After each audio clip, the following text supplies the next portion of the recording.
Okay, third point में किसी का कुछ पूछना है क्या? थर्ड पॉइंट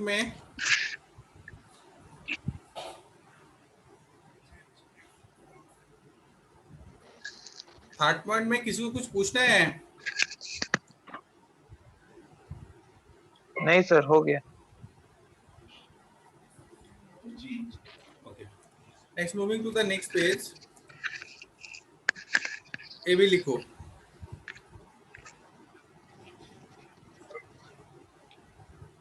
ये तो मतलब 4-5 करके लिख देना सर। हाँ, फोर्थ पॉइंट। স্যার লিখবো এগুলো? কেন, আগেটা তো লিখলি তো, আগের পয়েন্টগুলো লিখেছিস না, ওটারই কন্টিনিউশন।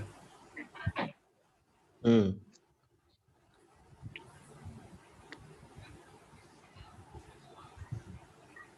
ট্যাক্স তো আমরাই পেমেন্ট করছি স্যার। হুম।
থার্ড পয়েন্ট প্রিয়াঙ্কা বলছে, থার্ড পয়েন্টে ছিল, দেখো, অ্যাজ এ নর্মাল ডিলার, যখন আমি প্রোডাক্ট পারচেজ করব,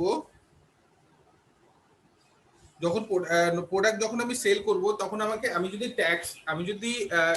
ট্যাক্স চার্জ করি, তাহলে আমার বিলে ট্যাক্স ইনভয়েস লেখা থাকবে। আর যদি আমি বিলে ট্যাক্স চার্জই না করি, তাহলে সেই বিলটার নাম ট্যাক্স ইনভয়েস কেন হবে? তো অ্যাজ এ কম্পোজিশন ডিলার, আমরা যখন প্রোডাক্ট সেল করব, আমরা কিন্তু ট্যাক্স চার্জ করতে পারবো না। তো যেহেতু আমরা ট্যাক্স চার্জ করতে পারবো না, আমরা কিভাবে বিল ট্যাক্স ইনভয়েস ইস্যু করব? আমাদের বিলে ট্যাক্স কম্পোনেন্ট থাকবেই না। তো আমরা বিলটাও ট্যাক্স ইনভয়েস নয়, সেটাকে আমরা কি লিখবো? বিল অফ সাপ্লাই। কিছুই নয়, দুটো একই। ট্যাক্স ইনভয়েসে ট্যাক্স অ্যামাউন্টটা থাকবে, বিল অফ সাপ্লাই ট্যাক্স অ্যামাউন্টটা থাকবে না।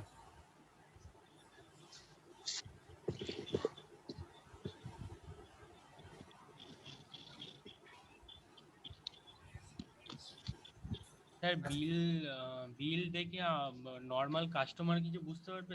অবশ্যই বুঝতে পারবে। একটা বিলের মধ্যে ট্যাক্স অ্যামাউন্ট থাকবে, একটা বিলে ট্যাক্স থাকবে, ট্যাক্স থাকলে ওর অ্যামাউন্ট বেড়ে যাবে না?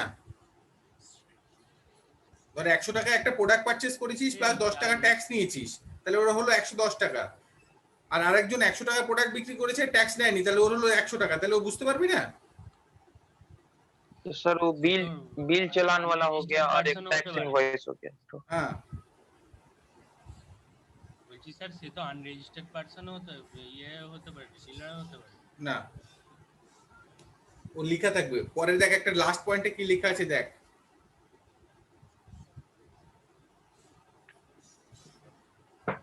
লাস্ট পয়েন্ট বলছি, 4 নম্বর এই পেজের ফার্স্ট পয়েন্টে কি লেখা আছে দেখ ভালো করে।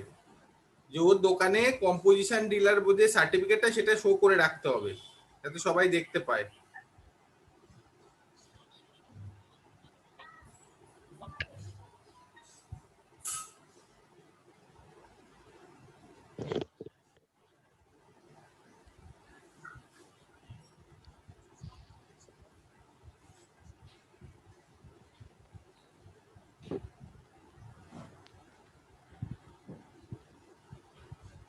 যে কম্পোজিশন স্কিমটা নিচ্ছে তার বেনিফিট শুধু ওইটুকুই যে এতবার রিটার্ন ফাইল করতে হচ্ছে না? অনেক বেনিফিট আছে।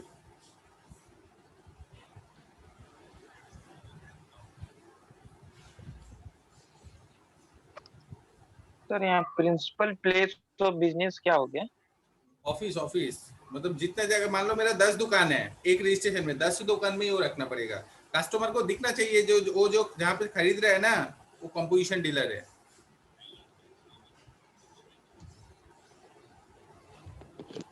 सर প্রমিনেন্ট প্লেস বলতে? মেইন প্লেস দোকানের ফ্রন্টে, আচ্ছা, সবাই দেখতে পায়।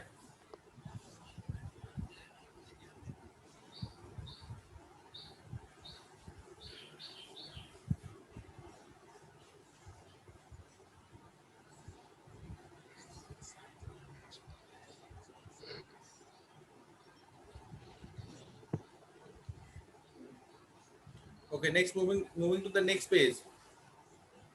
अच्छा, ये वाला लिखने का दरकार नहीं है, ये सेक्शन चेंज हो गया। अच्छा, application for composition scheme most important, इसको कॉपी करो। मोस्ट इंपॉर्टेंट मतलब कंपोजिशन स्कीम में हम लोग कैसे एप्लीकेशन करेंगे, हम लोग को कंपोजिशन स्कीम में जाना है तो कैसे जा सकता है, इसको कॉपी करो।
শুভ, তোর স্পিকার বন্ধ কর, প্রচুর আওয়াজ হচ্ছে তোর স্পিকার থেকে, দুমদাম আওয়াজ হতেই আছে।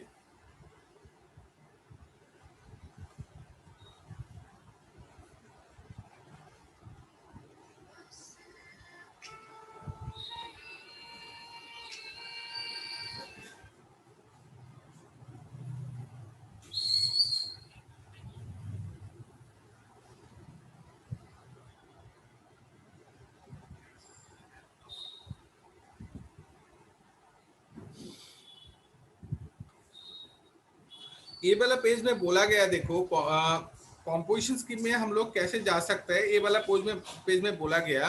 देखो, composition dealer under earlier law, मतलब जीएसटी आने के पहले इंडिया में तो बहुत सारा लॉ था, एक्साइज ड्यूटी था, सर्विस टैक्स था, कस्टम ड्यूटी था, ये सब था, वैट था, बोले हाँ था।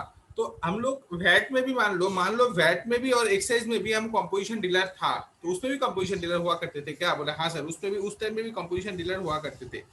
तो हम लोग उस टाइम में भी कंपोजिशन डीलर था, अभी भी कंपोजिशन डीलर में जाना चाहता हूँ, तो मुझे क्या करना है? करना यही है, can apply for composition scheme in form number CMP01, GST form number CMP01 form number है, इस फॉर्म में मुझे एप्लीकेशन डालना है। कब से? बोला duly sign within 30 days, duly sign within 30 days, 30 दिन का अंदर। कब से? From the apportion date, appointed date मतलब जो दिन इंडिया में जीएसटी एप्लीकेबल हुआ, जो दिन इंडिया में जीएसटी एप्लीकेबल हुआ, दिस दैट मींस 1 जुलाई 2017। तो इस पेज का हिसाब से कब तक मुझे रजिस्ट्रेशन करना था? बोले 31 जुलाई 2017 के अंदर मुझे रजिस्ट्रेशन कंप्लीट करना था, लेकिन वो टाइम बहुत पहले कंप्लीट हो चुका है। तो प्रैक्टिकल स्टोरी अगर हम लोग बोले तो इस सेक्शन मतलब ये वाला पेज अभी प्रैक्टिकल में नहीं मिलेगा किसी को, अभी प्रैक्टिकल में ये किसी को नहीं मिलेगा, क्योंकि इसका टाइम पीरियड ऑलरेडी ओवर, इसका टाइम पीरियड ऑलरेडी ओवर। तो इसमें हम जा नहीं रहे। सेकंड देखो, normal dealer to composition dealer. तो इसमें क्या स्टोरी है? स्टोरी यही है, हम लोग पहले नॉर्मल डीलर हुआ करते थे, अभी मेरा बिजनेस छोटा हो गया, तो अभी मेरा मन है मैं कंपोजिशन डीलर, नॉर्मल डीलर से कंपोजिशन डीलर में मूव करने वाला हूँ, तो क्या करना पड़ेगा? बोला shall automatic shall electronically file intimation in form number CMP02, मतलब ऑनलाइन में मुझे फाइल सबमिट करना पड़ेगा CMP02 फॉर्म। कब? बोले फाइनेंशियल ईयर शुरू होने का पहले, क्योंकि जीएसटी में देखो कंपोजिशन डीलर में एप्लीकेशन के लिए प्रीवियस ईयर का टर्नओवर कैलकुलेट होता है, 1.5 करोड़ जो है ना, देखो वहां पे लिखा हुआ था इन द प्रीसीडिंग ईयर और मींस प्रीवियस ईयर। ओके, तो कंपोजिशन डीलर से सॉरी नॉर्मल डीलर से अगर कंपोजिशन डीलर में जाना है तो हम लोगों को क्या करना है? हम लोगों को करना है CMP02 फॉर्म में अप्लाई करना है। कब? बोले कब? अकाउंटिंग ईयर शुरू होने का पहले, और थर्ड ऑप्शन बोल रहा है देखो, ऑल्सो रिक्वायर्ड टू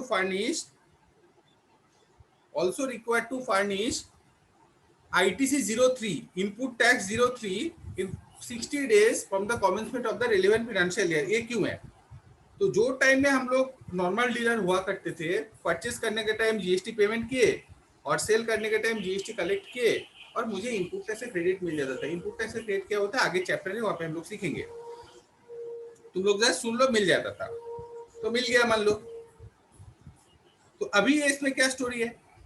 अभी हम कंपोजिशन में जा रहे हैं, परचेस में तो हम जीएसटी ऑलरेडी पे कर चुका है, लेकिन सेल में हम जीएसटी कलेक्ट नहीं कर पाएंगे, तो उसका इनपुट टैक्स बोले आपका गया, बोले नहीं गया, तो क्या करना है? बोले करना यही है, आईटीसी 03 फॉर्म में तुम 60 दिन के अंदर जितना स्टॉक था तुम्हारा गोडाउन में, आईटीसी 03 फॉर्म में 60 डेज का अंदर तुम्हारा गोडाउन में जितना स्टॉक था उसका डिटेल्स गवर्नमेंट को दे दो, तो तुम्हें वो इनपुट टैक्स क्रेडिट मिल जाएगा, पूछो इस पे से किसी कुछ पूछना है? স্যার ফর্ম জিএসটি সিএমপি 1টাই কম্পেনসেশন স্কিমটা অ্যাপ্লাই করতে হবে আর অ্যাপ্লিকেশন করতে হবে 2টাই সিএমপি তে অ্যাপ্লিকেশন করতে হবে যদি আমরা আগে কোনো লতে কম্পোজিশন ছিলাম তো তখন। আচ্ছা তার সাথে বলছে এটা 30 দিনের মধ্যে অ্যাপয়েন্টেড হবে মানে অ্যাপয়েন্টেড ডেট মানে যেদিন ইন্ডিয়াতে লটা অ্যাপ্লিকেবল হয়েছে। আর সিএমপি 2টা কি বলছে?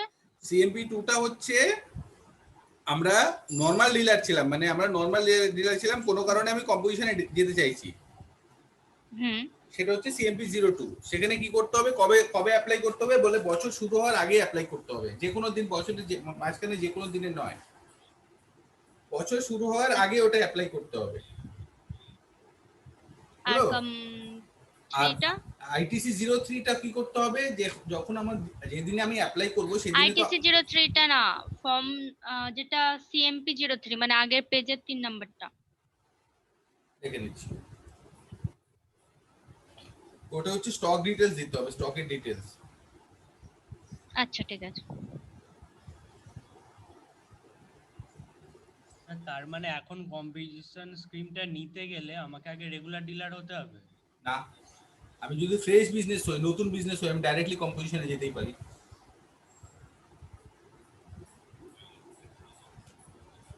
এই পেজটা লিখতে হবে sir? Normal dealer to composition dealer? হ্যাঁ লিখে নে।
চলছে।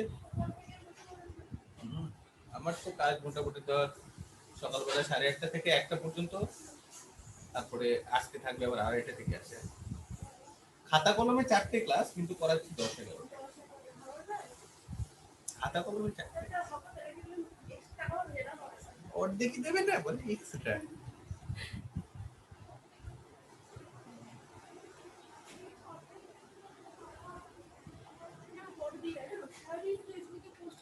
কে? হ্যাঁ।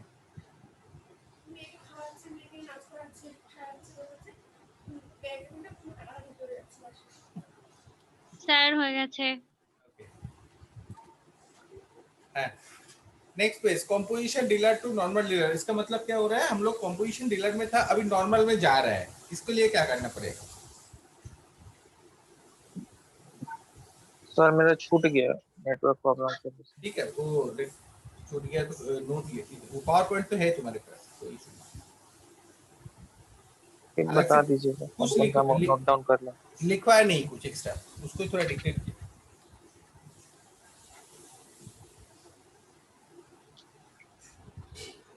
इसको उतार ले क्या सर? हाँ, उतार लो।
कॉपी हुआ सबका? डिस्कस करें।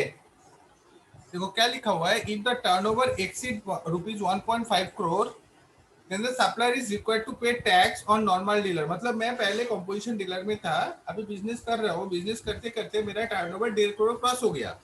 तो जो दिन मेरा टर्नओवर 1.5 करोड़ क्रॉस हो गया, उसका 7 दिन के अंदर, उसका विदिन 7 डेज मुझे जीएसटी CMP 04 में अप्लाई करना है। विदिन 7 डेज, जो दिन मेरा टर्नओवर 1.5 करोड़ क्रॉस हुआ, उसका 7 दिन के अंदर मुझे CMP 04 में अप्लाई करना है। जो मुझे कंपोजिशन डीलर से रेगुलर डीलर में जाना है, मुझे कंपोजिशन डीलर से रेगुलर डीलर में जाना है। लास्ट पॉइंट क्या बोला है, देखो also required to file ITC 01 within 30 days to take the credit for same. तो देखो पहले जब हम लोग कंपोजिशन डीलर में था, हम लोग परचेस का टाइम तो जीएसटी पे किया था, बोले हाँ। सेल का टाइम कलेक्ट कर पाता था, बोले नहीं। लेकिन अभी हम नॉर्मल डीलर बन गया, तो अभी कर सकते हैं क्या, बोले हाँ अभी तो कर सकते हैं। तो इसके लिए मुझे करना क्या है, जो दिन मैं अप्लाई कर रहा हूँ उस दिन में मेरा गोडाउन में कितना स्टॉक है, इसका डिटेल्स मुझे 30 डेज के अंदर अपलोड करना है। इसका डिटेल्स मुझे 30 डेज के अंदर अपलोड करना है।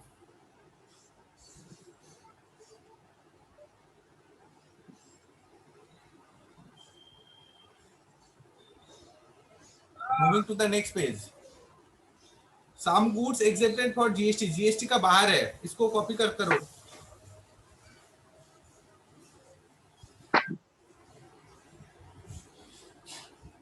বলছি স্যার আমার যদি ছোট বিজনেস হয় তাহলে যে কোনো দিন আসতে পারি কম্পোজিশন থেকে নরমাল? যদি আমার টার্নওভার লিমিট, আবার ভালো করে শুনে নিয়ে, টার্নওভার লিমিট যদি 1.5 কোটি টাকা ক্রস করে যায় তাহলে আমাকে 7 দিনের মধ্যে ম্যান্ডেটরি করতেই হবে, ঠিক আছে? আর যদি ধর আমার টার্নওভার 50 লাখ টাকা আছে তাহলে আমি কম্পোজিশনেও থাকতে পারি, নরমালেও থাকতে পারি, আমার ইচ্ছা। 1.5 কোটি और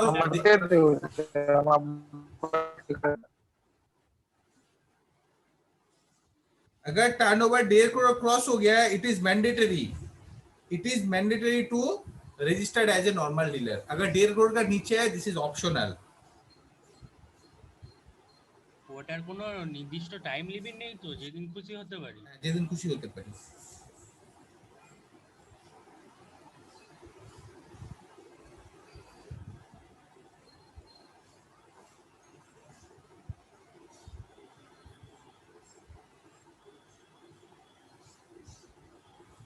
ओके, इसको कॉपी करो।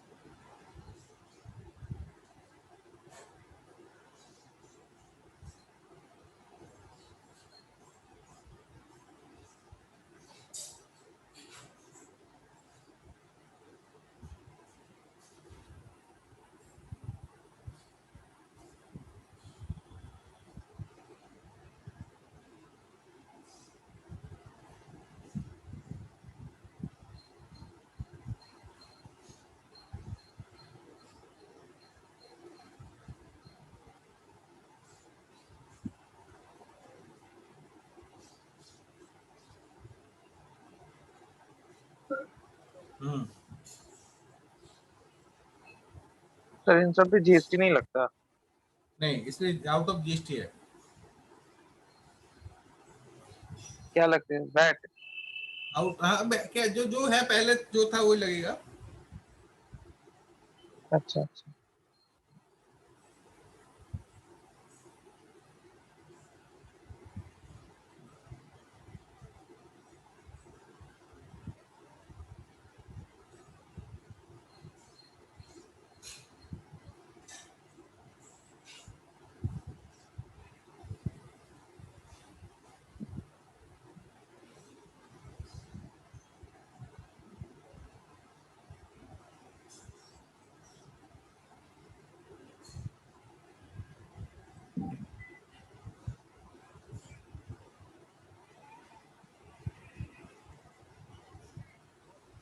ओके, नेक्स्ट पेज में जा रहा है। ये सर्विस है, some of the service exempted from GST. इस सर्विस में मुझे जीएसटी नहीं देना है।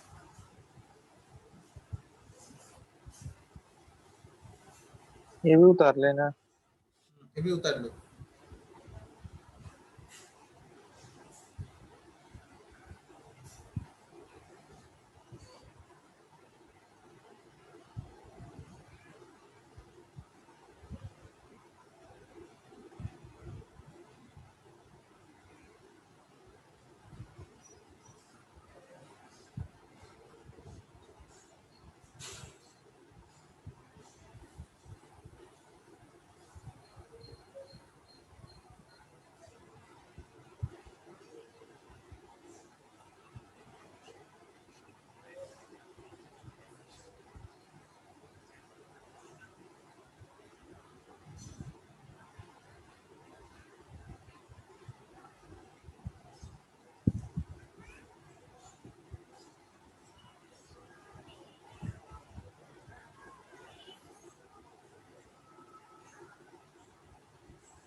স্যার লাস্ট পয়েন্টটা বোঝানো। Okay. Service by an organizer to any person in respect of a business exhibition held outside India. अरे बाबा, इंडियार বাইরে সার্ভিস হচ্ছে তো ইন্ডিয়াতে কেন ট্যাক্স দেবে? সার্ভিসটা কোথায় দিচ্ছে? ইন্ডিয়ার বাইরে তো না, তাহলে ইন্ডিয়াতে কেন ট্যাক্স দেবে? আর ফরেন ডিপ্লোম্যাটিক মিশন মানে? এই যে ওয়ার্ল্ড ব্যাংক আছে, ইউনিসেফ আছে, এরা যারা আছে এরা যদি যে সার্ভিস গুলো দেয়, ঠিক আছে, এগুলোকে জিএসটির বাইরে রাখা হয়েছে।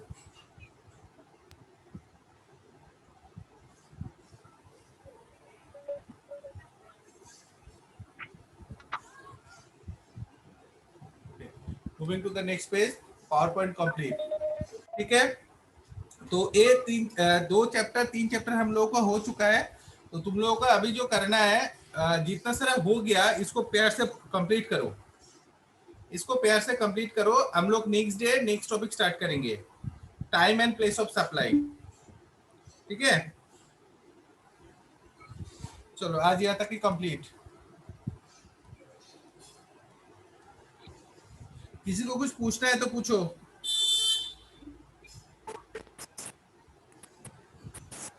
सर रिकॉर्डिंग थोड़ा शेयर कर दीजिएगा ना। रिकॉर्डिंग तो शेयर नहीं हो पाएगा भैया, वो तो पहले से तुम लोगों को पता है। रिकॉर्डिंग के लिए तुम्हें संगीता मैम से बात करना है। স্যার সার্ভিসের ফোর্থ পয়েন্ট একটু বলে দিন না। পাওয়ার পয়েন্ট বন্ধ করে দিয়েছি, এখন এসে বলছি ফোর্থ পয়েন্ট পর লাইন কি লেখা আছে, পাওয়ার পয়েন্ট ওপেন কর। Transmission or distribution of electricity. এই জন্য বলা হয় বইটা পর। ফার্স্ট চ্যাপ্টারে বলা ছিল ইলেকট্রিসিটির উপর জিএসটি লাগে না, ওর উপর ইলেকট্রিসিটি ডিউটি লাগে। এই জন্য পড়তে বলা হয়। শুধু ক্লাসে বসে থাকলে কোনো লাভ হবে না যদি আগের ক্লাসগুলো না পড়িস।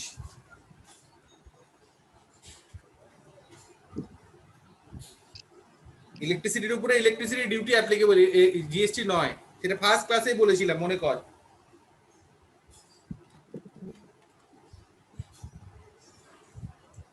ओके, और किसी को कुछ पूछना है? नहीं। ओके, चलो टाटा।